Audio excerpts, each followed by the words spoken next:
and why I don't consider myself a racist. And you heard it, and you might have to hear it again. But I'd love to hear your thoughts before I do mine. So my thoughts are based on the one thing that you said is you don't see color, right? Well, I try not to see color. Okay. That's the person I want to be. Right. But we all see color.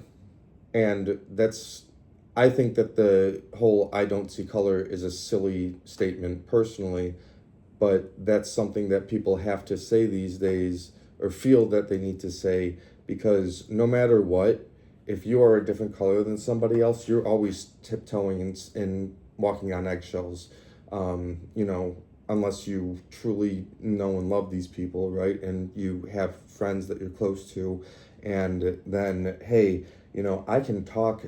I have a lot of black friends, right? Mm-hmm. But when we talk one-on-one, I might disagree with something. I might say something that completely throws them off, and they're like, I don't agree with that at all, Steve. Like, what the hell, And I'll say, well, this is my thoughts behind it, And they'll say, okay, got it. This is where my thoughts are. This is why I feel this way, and we have a conversation as respect. Yeah, right? You exchange perspectives. We go back and forth. Yeah. There's no, oh my God, I can't have my honest opinions because, I don't trust this person. If it's a complete stranger on the internet, though, it's different, right? Well, I think what you're talking about is adjusting the way that you talk about things with people based on how well you know them. Right. Right? I don't do that. Right. Okay. Well, that's what a lot of people do. Yeah. Those are social norms that I have trouble with, because I don't, from my perspective, and I'm not trying to interrupt you, but from my perspective, that's a form of tiptoeing. That's a form of, I'm going to adjust the method in which I'm communicating information to you based on how I perceive that you will perceive that information. Mm-hmm. That I have to frame. It's an aspect of emotional intelligence. Okay. That some people choose to embrace, and I don't choose to embrace that because I think that nowadays that has gotten in the way of truth. Okay. You know the difference between racism and systemic racism is, right?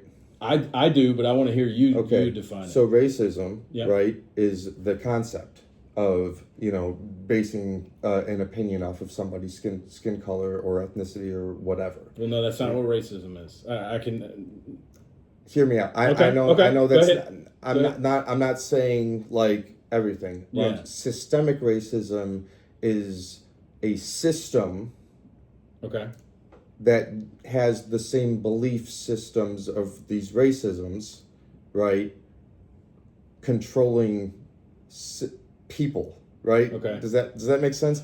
So you are not racist. Yeah, I right? understand. You don't want to see race. You don't want to see color. You don't want people to feel, like their value should be based on something like a concept or of race structure. But the system at hand fucks with black people, fucks with different cultures. It's just unfortunate, right? Just like, when we talk about illegal immigration, I don't think illegals should be Well, here. hold on. We're moving a little bit further. So before we get into immigration, because I want to talk about that too, but I want to talk about your definition of racism and what systemic racism is and what it isn't.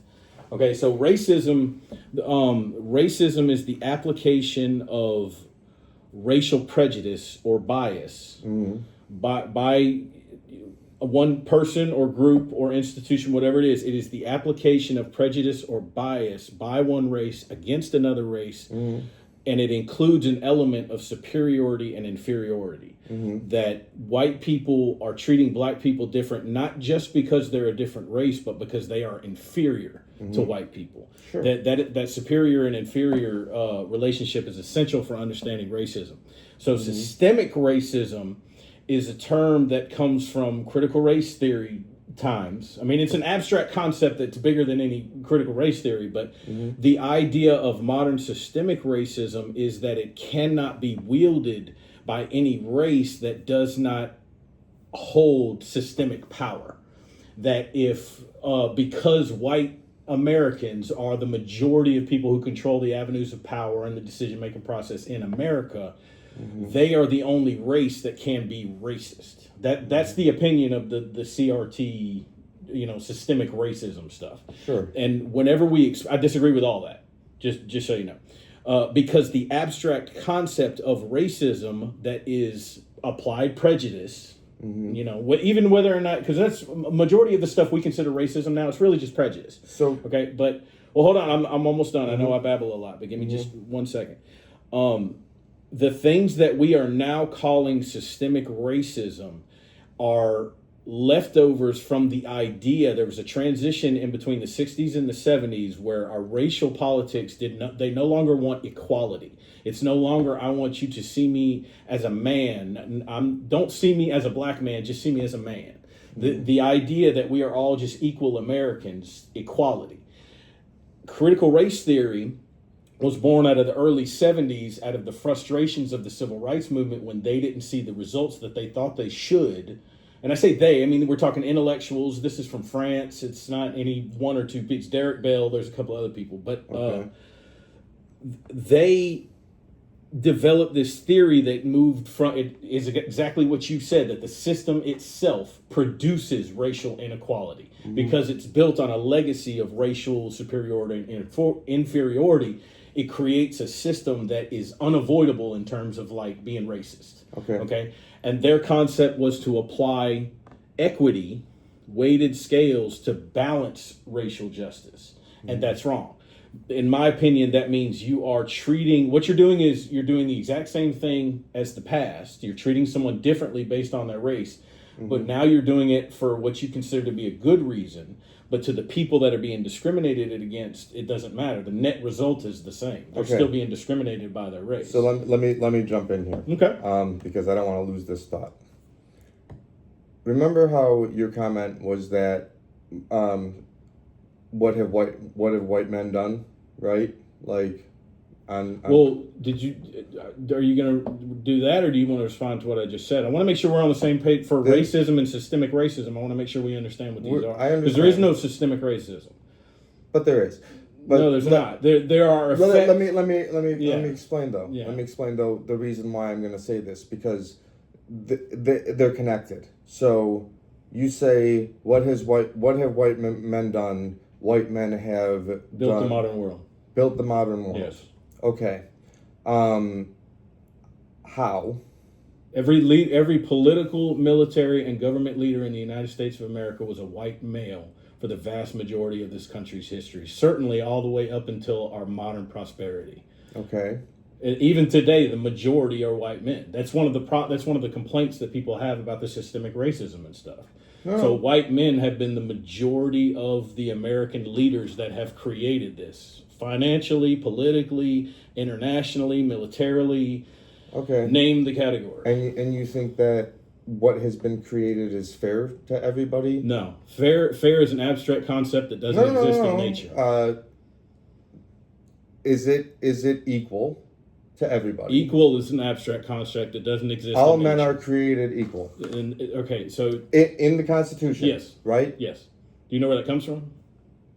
Go ahead. Well, so, I mean, but you understand that when they say all men are created equal, they don't think that that white men are created equal to black men.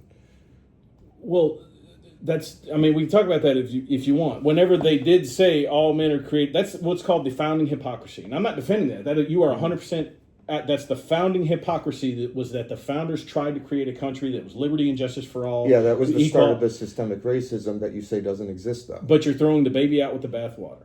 You think that the principles... What I'm doing, right, is... Drawing on facts. Is drawing from the history. Yes, the facts, yep. So, black people were treated as less than. Yes, right? to 3/5. And there's still, because of what they dealt with, less than. No, they're not. Yet. No, they're not.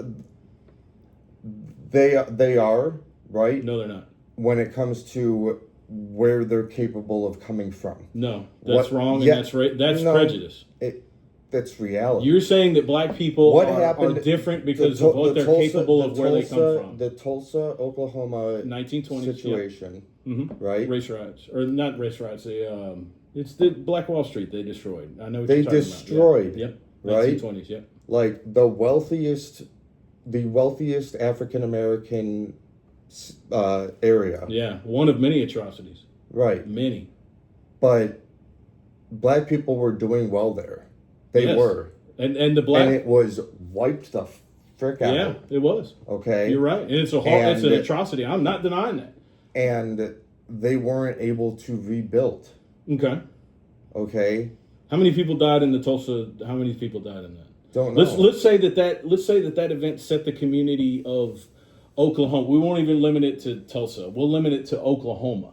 So let's say that it limited the development of one state's Black American community across the nation. Okay, and that's 100 years ago. Sure. How much should that event affect today, right now, the situation that we have frozen in time?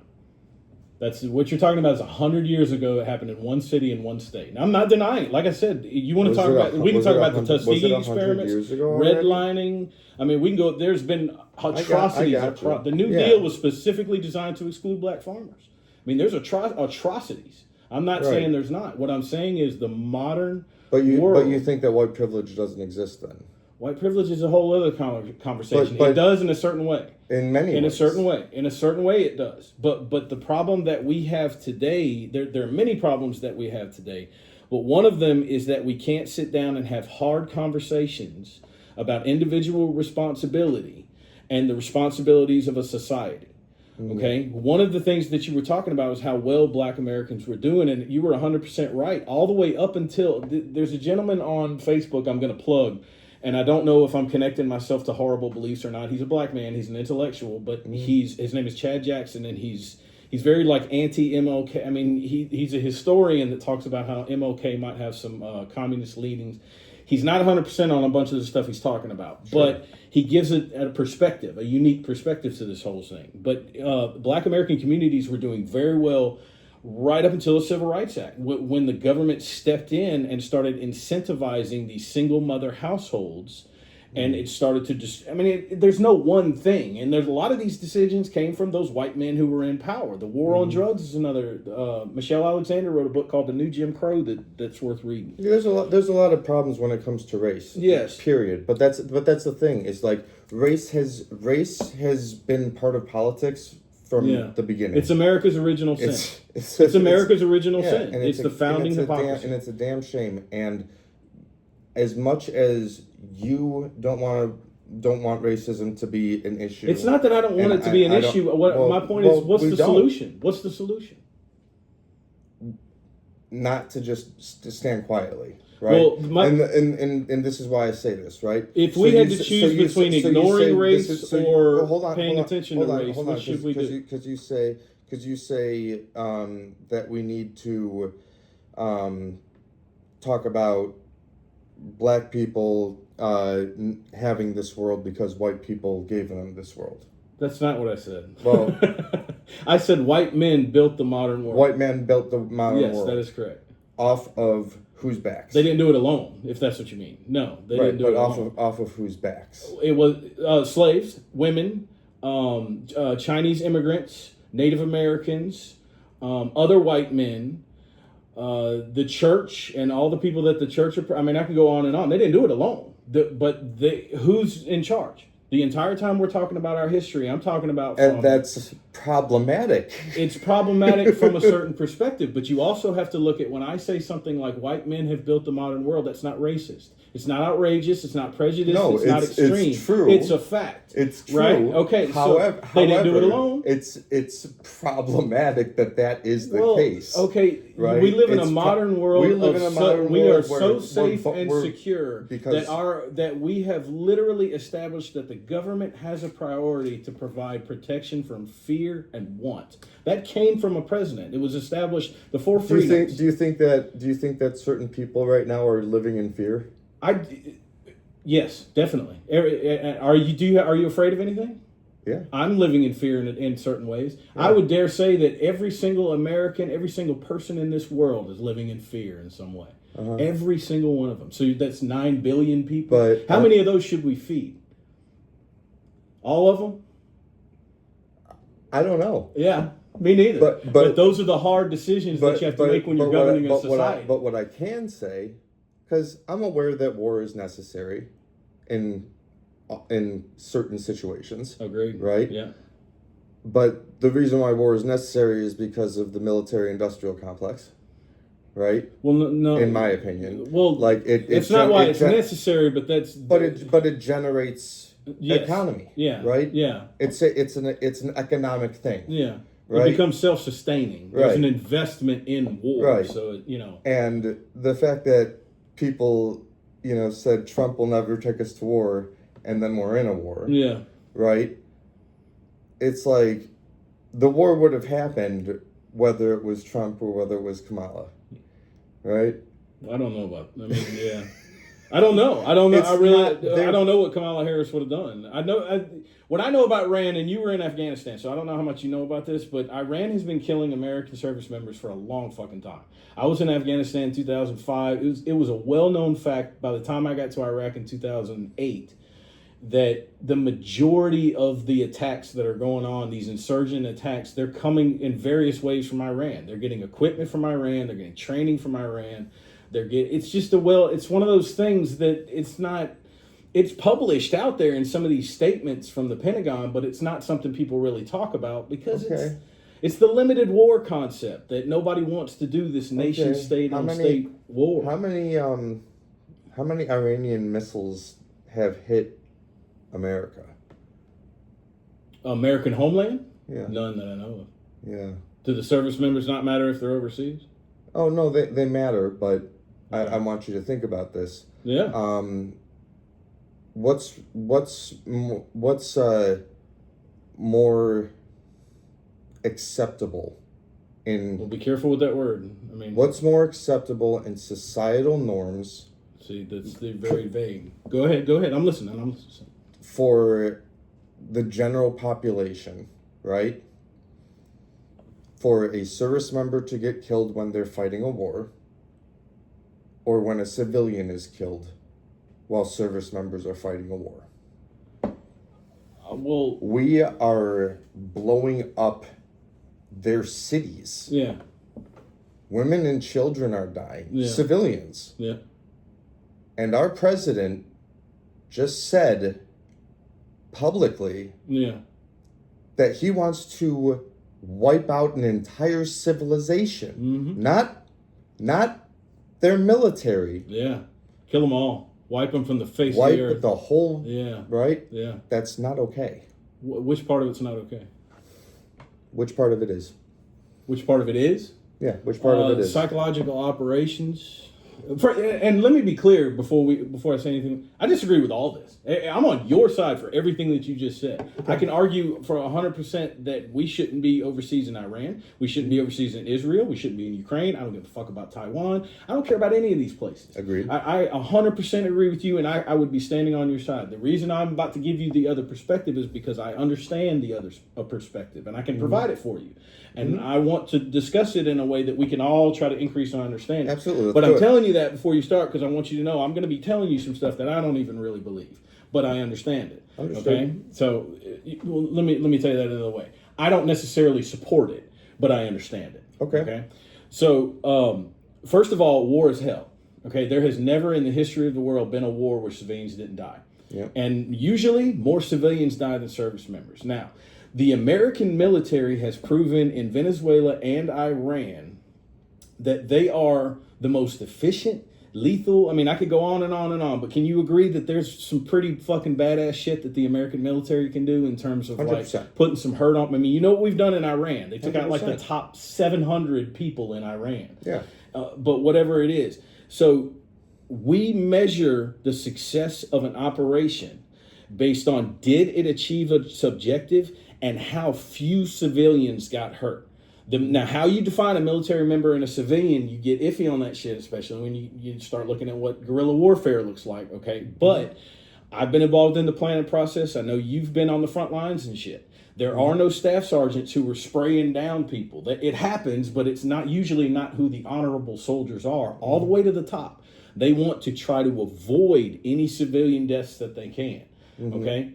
It happens. But it happens. That's the point, is to try to minimize them. And whenever it does happen, there needs to be somebody that stands up and says, yes, there was bad intelligence that led to us dropping a missile on a school that killed like 70-something Iranian children, which is what happened in Iran, that somebody needs to step up and say, we messed up, and take accountability for that. Has that happened? Yeah, that happened on the first day of bombing, dude. There was an old intelligence... Yeah, there was an old... No, I know that... Oh, the accountability part. The accountability part. No, nobody's done that. No, that's what I'm saying. Yes, but what I was getting at is, when I was talking about war is hell and this is what happens and everything, I do not care that the president tweeted your civilization will be destroyed. I do not care about that. And here's why I don't, is because I know Donald Trump, just watching him in politics for the last 10 years and knowing who he was before he even got involved in politics, he's that guy that's going to throw the most outrageous crap he can on the walls to let you know that he's crazy, to let you know that he'll walk away from the deal or he'll blow you up. And that is what's making our allies appreciate us more. It's what's making our enemies fear us more. What allies appreciate us? Every single one of them, despite brother, I served in NATO like 5 times. You have to trust me on this. Our European allies, no matter what they're saying out loud, they are realizing how much they need America right now. They understand that. Oh, I get that. And that's I don't think that America will ever not be needed. Yeah. We are the most powerful civilization. Yeah. Right. So that's not the issue. The issue, but the point, you just said that it's appreciated, right?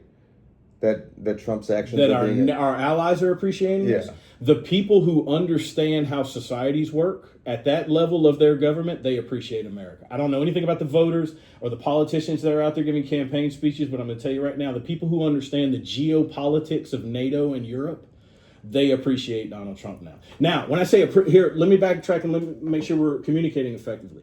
When I say appreciate, I don't mean they're sitting there going, oh, thank God for Donald Trump. What I'm saying is they appreciate how much America, how dependent they are on America. They understand now that their budgets, their defense budgets, all of their politics that they've been pushing everywhere is dependent on the support that America provides. You know, people are pulling out of America right now financially, right? France did. Germany's about to. Well, hold on. That's kind of a different I can talk about that, but hold on just a second. I want to make sure this point is clear. Okay. When I say appreciate, I'm saying like you appreciate how much you need your car to go to work every day in America. You know what I'm saying? Like you appreciate how much you understand how much you need. They appreciate America. They don't appreciate Trump. Well, the reason they are appreciating America more now... I don't think anybody appreciates Trump. The reason... I don't care if they appreciate Trump. What I want is for them to appreciate America more. And Donald Trump has made that happen by saying, I'll take Greenland, dog. I'll take Greenland. What you going to do? That's what he's doing.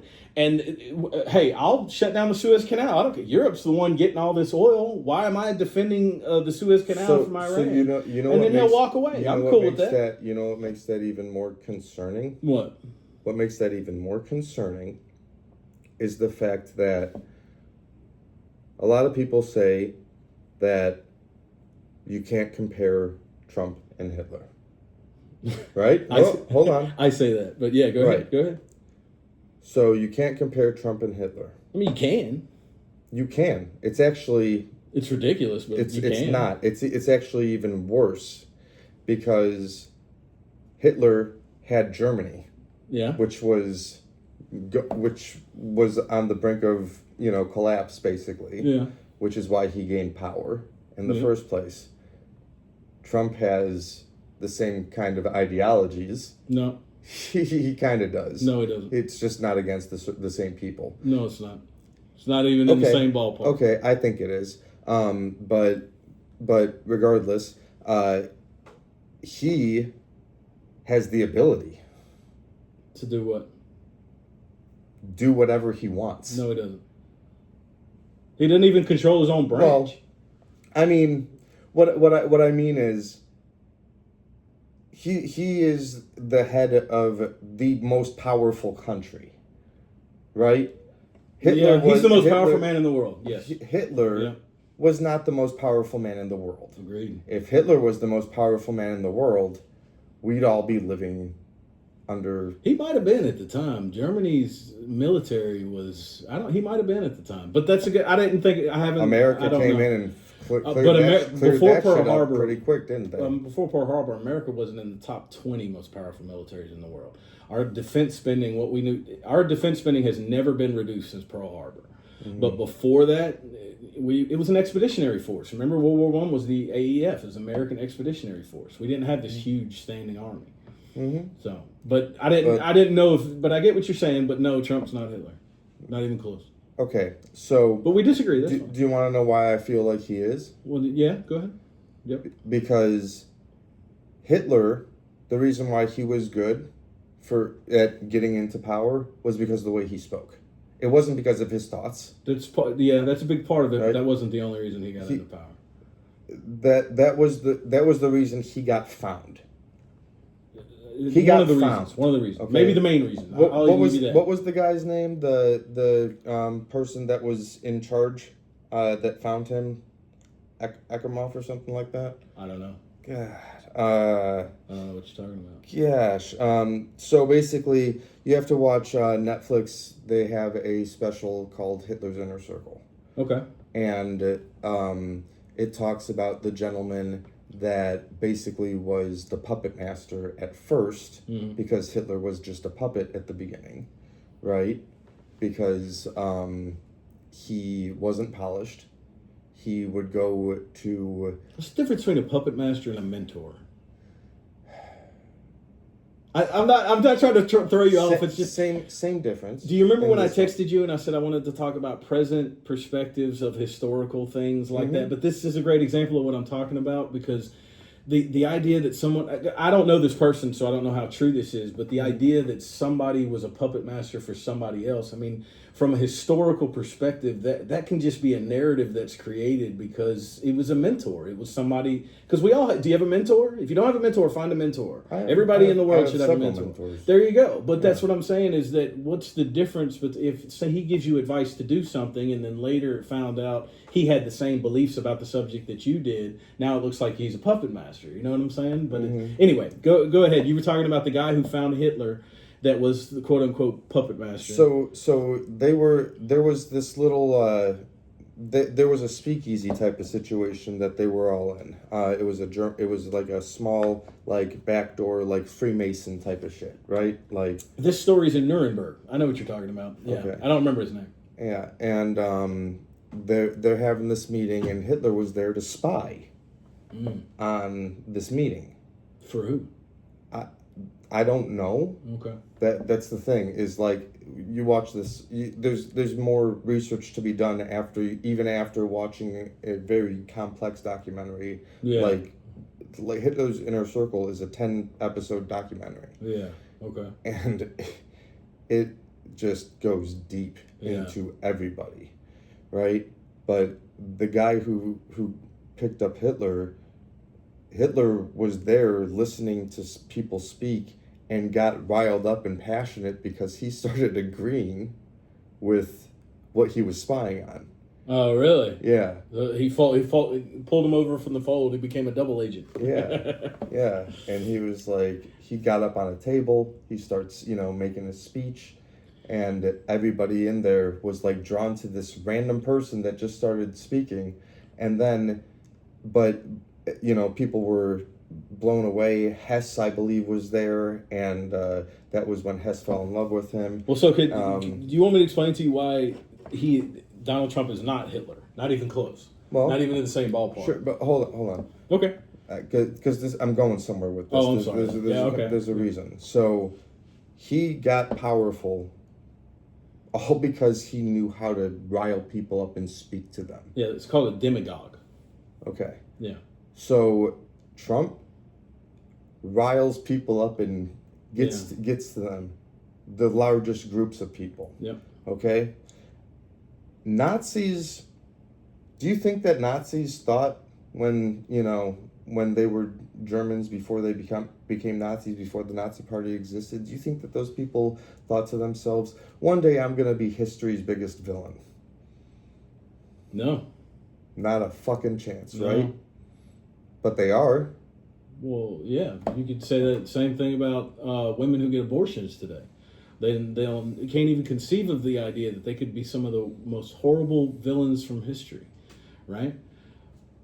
Maybe history will prove that they are, right? The point I'm getting at is there is a broader context of presentism that we fail to see from history. I don't, and just so we're clear on the abortion thing. We disagree with that. We're gonna disagree, and plenty of people can disagree. But the thing is pro-choice is not pro-abortion. But what I'm saying, right? Hold on. What I'm saying is but the example, the reason I threw that out there. But anyway, continue. The reason I threw that out there is because that's an example of an issue that right now today is considered controversial, just like slavery would have been at one point. Are Nazis bad people? Yes. Are you asking me? Is it controversial? No. Are Nazis bad people? No. Right. Well, hold on. Were the Nazis bad people? The answer to your question is no. But what I'm getting at is that there is a broader context. Oh, wait a minute. Are you asking me, are Nazis bad people? Yes. Or is that controversial? Are Nazis bad people? Yes, Nazis are bad people. Is it a controversial topic? No. Okay, so there's a broader context. Did Nazis think that they were going to be bad people, No. or were they just patriots of their country? No, they were just patriots of their country. Okay. Every single human being in the history of the known universe has thought they were the good guy. Mm-hmm. Everybody.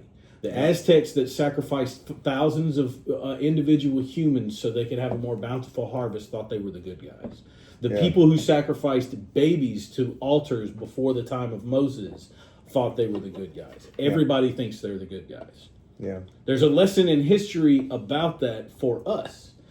But the description that we have in our head of these Nazis, who are bad people, I'm not saying it, but just like the lesson in Nuremberg from Remy Malik at the end, his central message and what he was trying to get through to everybody is, these are just people. These are people like you and me, and they're doing this thing, and everybody needs to pay attention to how easily moral people can turn and go and do this thing. Mm-hmm. I agree with you 100% on that. Mm-hmm. Okay? Do you think Trump is good for people that are moral? Do I think Trump is good for people that are moral? Do you think he's a moral leader? So, well, I mean, do you think he's a moral leader? Would you put him on the same level as MLK? As who? Martin Luther King. Kennedy. None of these people, you have to define what it means to be a moral leader. Kennedy was a liar who helped escalate Vietnam. Kennedy wasn't great. MLK may have been a wife beater who raped women. I don't know. There's all this shit on the internet. You never know what's real and what isn't. No, there's a declassified FBI file. This is what that dude Chad Jett. I don't know if it's real. I don't want to. Okay. But you got to do your own research. There were files from the FBI that had recordings of him. Okay, but we know for a fact that Donald Trump has cheated on every one of his wives. What I'm getting at is, before we get too deep back into what he's done, is when we evaluate who a moral leader is, we have to make sure we're looking at this through a certain lens, that every person who has ever existed has been good and bad. They have done good things and bad things. Some people have done Hitler stuff, you know what I'm saying? Done things that are so bad that it doesn't matter what good you did. It does not matter. But we tend to use these people as a way of simplifying the moral complexities of things like politics. So what's the difference between Hitler and Trump? There's many of them, but so the most obvious one is that Hitler was a socialist. Hitler was a socialist, and Trump is not a socialist. Trump is a capitalist. Even though socialist was just put in the framing of their party just to have the name, right? No, that's not true. Nazis weren't actual socialists. No, that's not true. How would you watch Hitler's Inner Circle? I'm telling you. What is socialism? I don't know the exact, right? Yeah, but give me your concept of it. So I believe socialism is like Orwellian kind of, right? Like everybody gets from the government equal amounts. Yeah. Right? Well, the Marxist concept is to each according to his ability, to each according to their means. I think there's something that might not be exactly right, but the idea of when you boil it, first of all, you have to separate the ideology as it comes from Marxism and the concept itself. Okay, the concept itself is things like, from the American perspective of, you have fundamental rights, I have fundamental rights, we have fundamental liberties that we have no right to, the government does not have a right to come and kick in your fucking door and make you do some shit. I don't have any right to inflict, we have fundamental liberties. And the most functional government is one that recognizes those liberties and exists only to protect them. That's what liberty is, okay? Now, in order to... But it's okay if they kick down somebody's door accidentally thinking that they're an immigrant? Well, you're pulling me off topic. I want to make sure that we define... Okay, keep going. So, in America, what the founders figured out is, through Enlightenment thinking and all this shit, you can't have a society without laws. You can't. It's just a basic function that we have to have this system that establishes things like stop signs and roads and fire departments and, national defense and all this crap. So you need a government, the bare minimum of government. But the idea of America is it's the least possible amount of government. People have liberty, therefore they have individual responsibility. Make sense? Yeah. That's why when we talk about right and left, people tend to think of the fascism and the Marxism, and what you need to think about is maximum government and no government. No government whatsoever is anarchy. Maximum government is a dictatorship, tyranny stuff. America's supposed to be as close as it can to this no government. Now, socialism is a concept of everything that exists within the country is meant to serve the country. So that the reason that Hitler took over the national industries, the reason that he could establish these priorities to make sure that women were incentivized to have stable families by giving them medals. We can open up schools to recruit the children to go and learn to be one of the national youth, and they'll become these glorified national heroes, and everything goes toward the military and the greatness of the people. That's where the socialist aspect comes up. Fascism ties in the socialist aspect with patriotism. And Hitler was uniquely evil because he tied it into some racial shit, which, that's the point is, once you start, this goes back to Napoleonic warfare, the idea that the entire nation is mobilized toward a single purpose. And Hitler took that crap and applied it to some race. Okay, now if you look what Donald Trump has done, Donald Trump has gone, and his entire platform is to stand up and say, America first.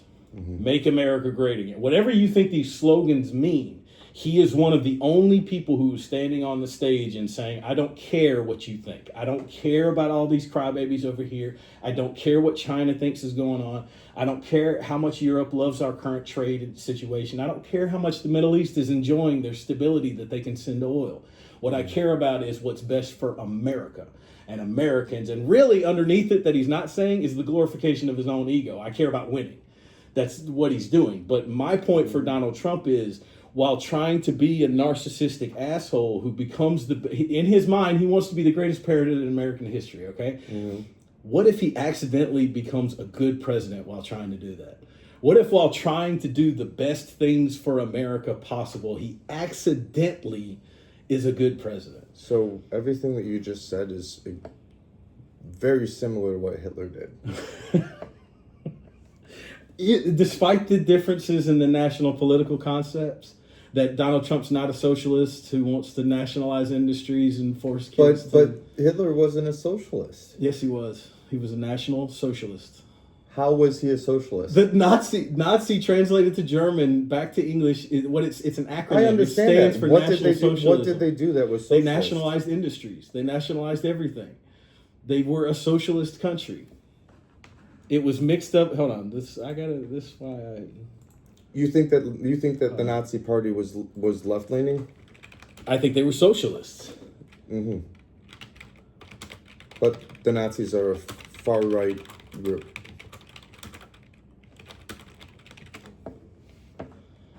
Oh, fuck off with this. No, the party used Nazi socialist in its name. Hold on. I gotta. Right? That's what it says, yes. But you have to play around with these things. Hold on. No. Okay, so here, explain. What does it say? What does it say? Says no. It says no. It says no. The Nazi Party used it as name, but Nazism was fascist, anti-socialist, ideology that persecuted socialists and communists. Okay. Persecuted. Okay, hold on. Socialists and communists. What does MAGA do? Hold on. Explain the. Oh, you gotta be shitting me, dude.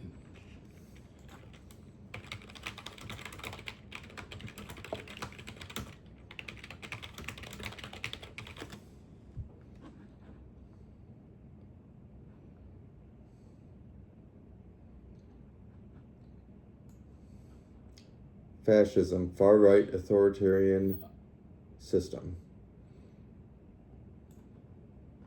Socialism is left-wing. Okay, so here's. But Nazis weren't socialists. Hold on. You hold just on. read it. No. That's what it says. You are 100% right. I'm not disputing that. I'm making a point here. Hold on, just a second. I'm gonna discuss it with you because you're right. That is exactly what it says. You are not lying.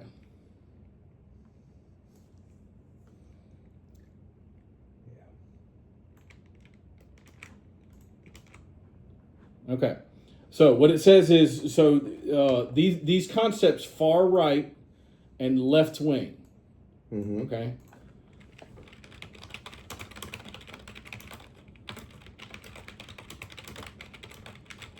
And by the way, I'm not saying that current Democratic Party is right, and I'm not saying that the current Republican Party is wrong.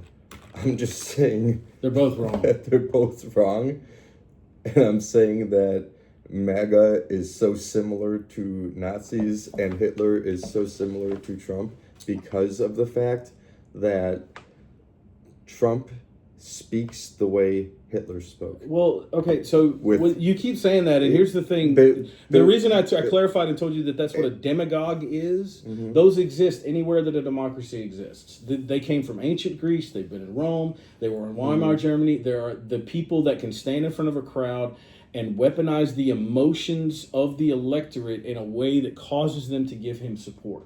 It's why democracy always fails. Demagogues get propped up. So I'm agreeing with you. I'm just saying that it's not as serious. It's like saying, that politician over there is wearing a tie. Yes, they're both demagogues. Trump gets people up with great speeches, and Hitler got people up with great speeches. That's what demagogues do. The problem is in America, we just don't have anybody that's been good at it in a while, and that's since Obama. That's all you got is these old white men they forget their lines. You ever seen Jeb Bush? He gave, it was like a town hall or something, and he gave a speech and nobody clapped, and he's like, please clap. Because he doesn't have those Donald Trump speaking skills. What I wanted to get at, but the thing is with hold Trump, on, yeah, you're right. Go ahead. I'll talk. The difference, the biggest difference, and the scariest difference. Okay. Hitler riled up a lot of people that were suffering, a lot of people that wanted their country to have better, that wanted their country to be stronger, that wanted somebody to blame. Okay? And Donald Trump does the same thing. But the reason I wrote this down, suffering, be better, what was the other one? Someone to blame? Someone to blame. What was the other one? Is that it? There's more to it, but it's like when you're speaking to Americans, right? When you're speaking to Americans, you should be speaking to everybody that lives in America. No. Listen. Every citizen that lives in America, right? Our citizenship is a melting pot. Hold on, before you pull too. We are not. The melting pot's a whole other thing, man. Because I love you, brother, but it's a lot of this stuff is so far off. It's not. We are melting pot. There is no such thing as a politician who speaks to all Americans. So, do you think that people in the military are all? You think that they all should be considered citizens, right? Anybody that's in the military, or only? Yes, with conditions. What's the conditions? Well, you need to serve for a certain amount of time. You need to learn the language. You need to understand the culture. It's not a simple thing as just saying, go carry this weapon for 2 How many years. people? How many people in the U.S. military have you ever met? You were in the military. I was for 20 years. Yeah. Did you ever meet anyone that couldn't speak English? Many people. Many people. They can speak very basic English, okay. but there are plenty of people out there that you will have trouble understanding. Okay. Yes. Okay. So they're trying. Yeah, right? they are. Have you ever gone to a different country and learned their language? Yes, Germany and Korea and a little bit of Arabic. Do you think you could speak to Germans fluently? No, their English is much better than mine. Man, they would probably say the same thing about you. Yeah. No, Germans love it when you try to speak their language. But here's the thing: I'm not trying to be a German citizen. I don't give a shit about Germany. I mean, I love Germany, but I don't. The reason I don't speak German is because I don't live in Germany. Why don't you want to be a German citizen? Because I've been to Germany and I've been to America, and America's the greatest fucking country that's ever existed. No, really. Yeah. Oh, so people that want to live in the greatest country but aren't able to speak perfectly should be treated less than because they want better for themselves. Less than. No, but if they want to live in the greatest country that has ever existed, they better be absolutely fluent. Well, right? They can demonstrate some effort by learning the language. I don't think that's too much to ask. I don't think that's too much to live in the greatest country that exists on the planet. Okay, well, no one has a right to live here. No one has a right to live except citizens. American citizens. Why do we have a right though? Because you were born in America. Because you're a citizen. Well, hell. Yeah. Shit, but. There's other people that are born in America right now that are being told that they're not citizens. Well, until the law changes, they are. Right. And it should. But the law should change? Yes. Yeah, why? These are long conversations that we can have. It's just where you're born. Yes. It's just where you have that's to be how born nationality in. works, yes. That is how nationality works. Oh, that's how tribalism works. So nationalism then, right? Yes. Okay. Nationalism. And you think nationalism makes sense and it's smart, or you think it's kind of stupid? Nationalism is stupid? Yeah. Do you think it's smart, or do you think it's stupid? What is nationalism?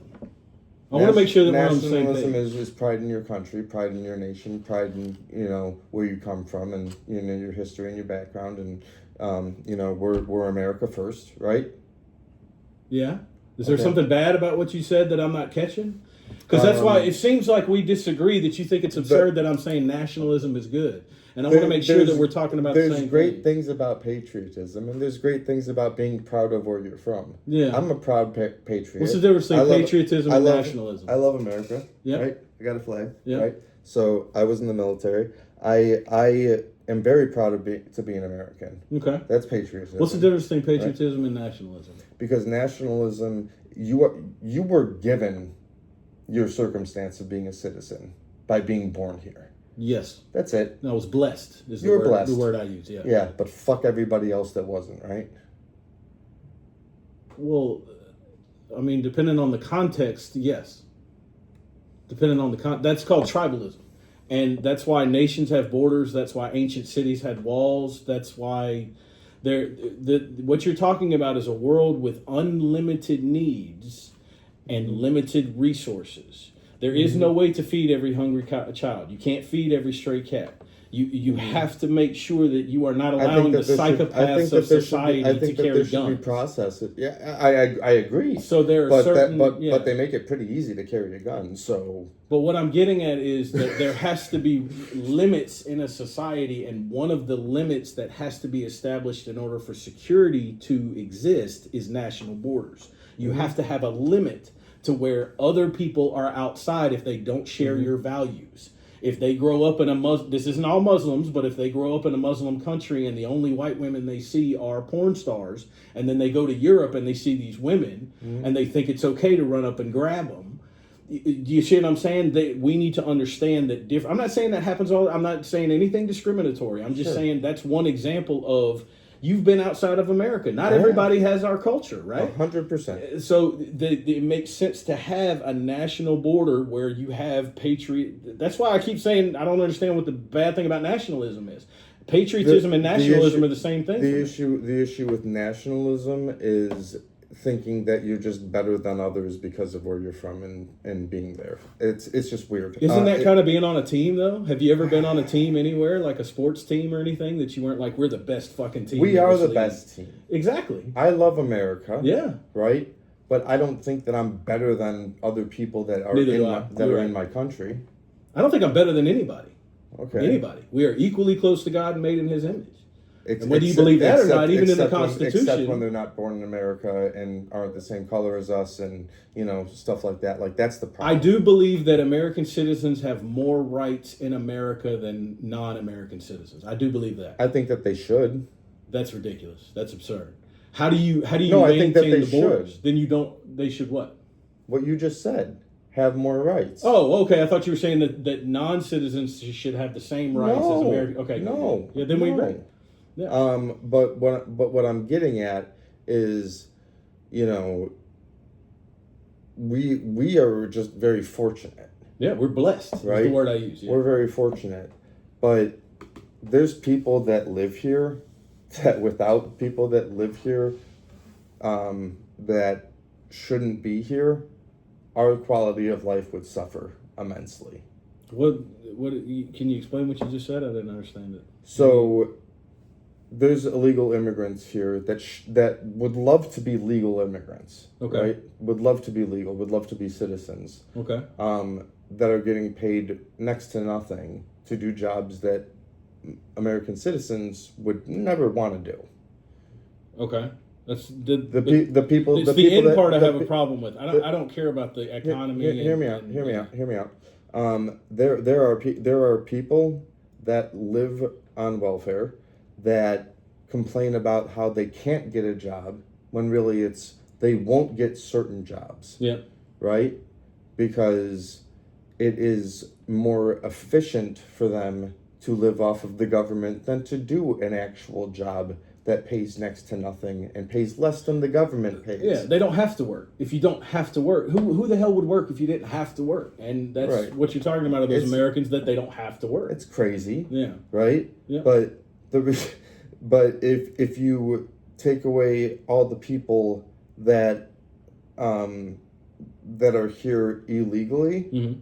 versus those people that are on welfare, I'd rather get rid of the people on welfare and keep the illegals here that are busting their asses doing things that the people on welfare that sit on their butts don't want to do. If you get rid of the illegals, then the people and cut out the welfare, then the people on welfare are going to have to get the jobs that the illegals are doing now. Okay, so there's a new conversation. So you're turning into a conservative. You don't know about it. I'm not a conservative though. Yeah, no, that's the thing. You explained it. Yeah. Yeah, like I have so many different policy beliefs. Yeah. I lean left, right, center, like all over the place. Well, my issue with the illegal immigration is that it's happening at the same time that our culture has been demonized.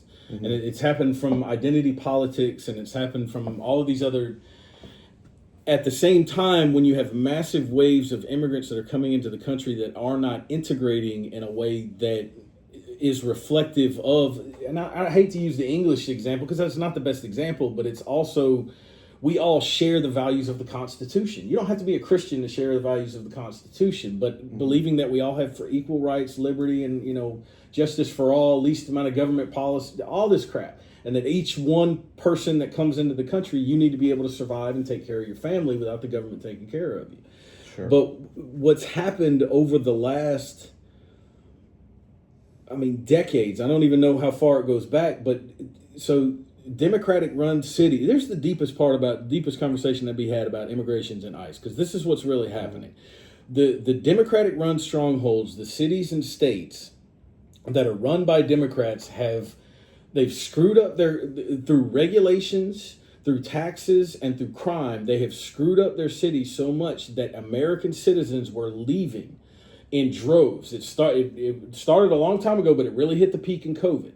Okay, and what was done was these sanctuary cities were specifically used to pull as many illegal immigrants as they can because they want to get counted in the census. That's what this is all about, is the census. The census counts everybody regardless of their citizenship status, and then it is used to allocate the number of House seats per seat, which affects the number of electoral votes per state.